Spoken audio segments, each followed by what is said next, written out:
తృణమూల్ కాంగ్రెస్ చీఫ్గా మమతని తొలగించిరట. పార్టీ ఆమెదే, కానీ ఆమెనే తొలగించేసిరు. కారణం ఏంటంటే మొత్తం ఆ పార్టీలో ఉన్న ఎమ్మెల్యేలు ఎంపీలంతా ఇళ్ళకి దుంకిరు, అవతల దాంట్లో వేరే దాంట్లో. వాళ్ళంతా సపరేట్గా ఒక టీం ఏర్పాటు చేసుకున్నారు. సేమ్ శివసేనది ఎట్లా, ఇదంతా బీజేపీ ప్లానే. ఇది మొత్తం పార్టీని ఖతం చేసి మింగి అవతల పడేయాలి, ఈ దేశంలో ప్రాంతీయ పార్టీలు ఉండొద్దు అనేది వాళ్ళ ప్లాన్. సో అందులో భాగంగా ఈ అసెంబ్లీలో కూడా ఏం చేసిరు, ఆయన ఎవరు రితబ్రత చటర్జీ ఎవరు బెనర్జీ ఎవరు ఉన్నారు కదా, ఆయన ఏం చేసిండు, మొత్తం గెలిచిన 70-80 మందిలో 58 మందిని సైడ్ చేసిండు. సైడ్ చేసి నాదే పార్టీ, నాదే ప్రతిపక్ష లీడర్ అని అన్నాడు. స్పీకర్ కూడా గుర్తించిండు. సేమ్ అంతే కదా. మహారాష్ట్రలో ఏకనాథ్ షిండేది ఏమైంది, శివసేన పార్టీది, ఏకనాథ్ షిండేదే పార్టీ అని తేల్చింది కదా. మళ్ళీ ఉద్ధవ్ ఠాక్రే శివసేన ఇంకోటి అయిపోయింది. సో ఇట్లా సక్సెస్ఫుల్గా ఆ పార్టీని బీజేపీ గుట్టుకున మింగేసింది. ఇగో ఆపరేషన్ టైగర్ పూర్తి. ఇది మహారాష్ట్రలో షిందే శివసేనలో చేరిన 6 ఉద్ధవ్ సేన ఎంపీలు కథం. ఆల్రెడీ చీల్చిరు గతంలోనే. చీల్చిన తర్వాత ఆ ఉద్ధవ్ ఠాక్రే దాంట్లో ఉన్న వాళ్ళని కూడా ఇంకా మళ్ళీ మిగిలినిస్తలేరు, మళ్ళీ ఇళ్ళకి లాగినట్టు 6. ఇప్పుడు దీన్ని అంతటికి దేనికి అంటే ఈ వ్యవహారం అంతా ఇప్పుడు రేపు డిలిమిటేషన్ నియోజకవర్గాల పెంపు అండ్ మహిళా బిల్లు పెడితే దాన్ని ఎట్లా పాస్ చేసుకోవాలి, 2/3 మెజార్టీ కావాలి. ఆ 2/3 మెజార్టీ కోసం కొన్ని పార్టీలను సైలెంట్ చేసి వాకౌట్ చేసేలాగా మొత్తం ఓవరాల్గా మెజారిటీ సాధించి ఆ బిల్లు గట్టెక్కడానికి ప్రయత్నాలు ఇవన్నీ. ఇగో మళ్ళీ బిల్లు సిద్ధం. మొత్తం వ్యవహారం అంతా దానికోసమే. ఈసారి 133వ రాజ్యాంగ సవరణ బిల్లుగా సభలోకి తీసుకురాబోతున్నారు. మహిళా చట్టం అమలు కోసం మరోసారి తెరపైకి డీలిమిటేషన్. ఇది ఏదేమైనా ఇప్పుడు వీళ్ళు చాలా ప్రెస్టేజ్గా తీసుకున్నారు, ఎట్టి పరిస్థితుల్లో దీన్ని చేయాలని.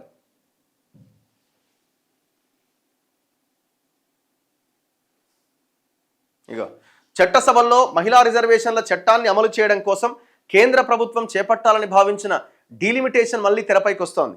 ఇందుకోసం మరోసారి రాజ్యాంగ సవరణ బిల్లును పార్లమెంట్లో ప్రవేశపెట్టేందుకు ప్రభుత్వం కసరత్తు చేస్తున్నట్టుగా తెలుస్తున్నది. అత్యున్నత స్థాయిలో ఇప్పటికే సంప్రదింపుల ప్రక్రియ పూర్తయింది. ఈసారి 133వ రాజ్యాంగ సవరణ బిల్లుగా దీన్ని తీసుకురాబోతున్నారు.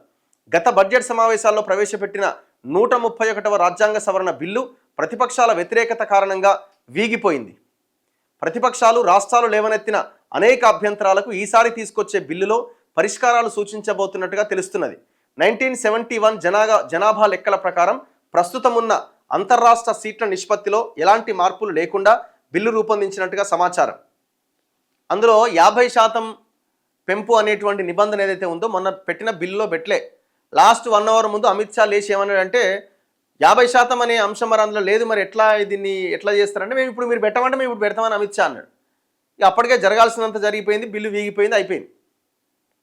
సో ఇప్పుడు దాన్ని ఆ బిల్లులో ప్రత్యేకంగా పెట్టబోతున్నారట. అంటే ప్రతి రాష్ట్రంలో జనాభా ప్రాతిపదికన కాకుండా అక్కడున్న ఆ రాష్ట్రానికి ఉన్న సీట్ల ప్రకారంగా 50% పెరుగుతాయి అన్నట్టు.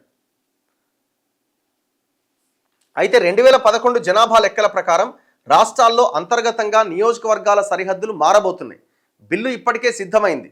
55, 81, 82, 170, 330, 332, 334 ఆర్టికళ్లకు ఇది సవరణను సూచిస్తుందట. అందరికీ సమానంగా లోక్సభ అండ్ రాష్ట్రాల అసెంబ్లీల్లో 50% సీట్లను పెంచేలా ప్రతిపాదనలు ఉన్నట్లు సమాచారం అట. అంటే మన దగ్గర 17కి 25 ఏమో అయితే 50% పెరిగితే.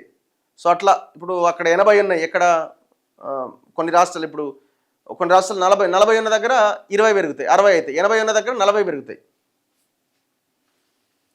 డీలిమిటేషన్ తర్వాత లోక్సభలో ప్రస్తుతం ఉన్న 84 ఎస్సీ సీట్లు 136 పెరుగుతాయి.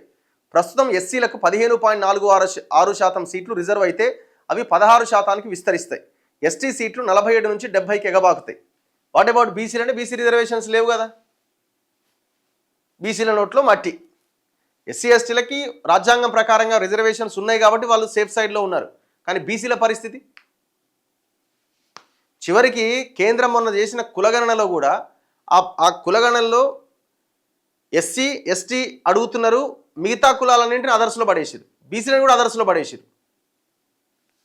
పేరుకు మళ్ళీ మేము 2027లో చేపట్టబోయే జనగణన సర్వేలో కులగణన కూడా యాడ్ చేస్తామని పెద్ద స్టేట్మెంట్ ఇచ్చారు.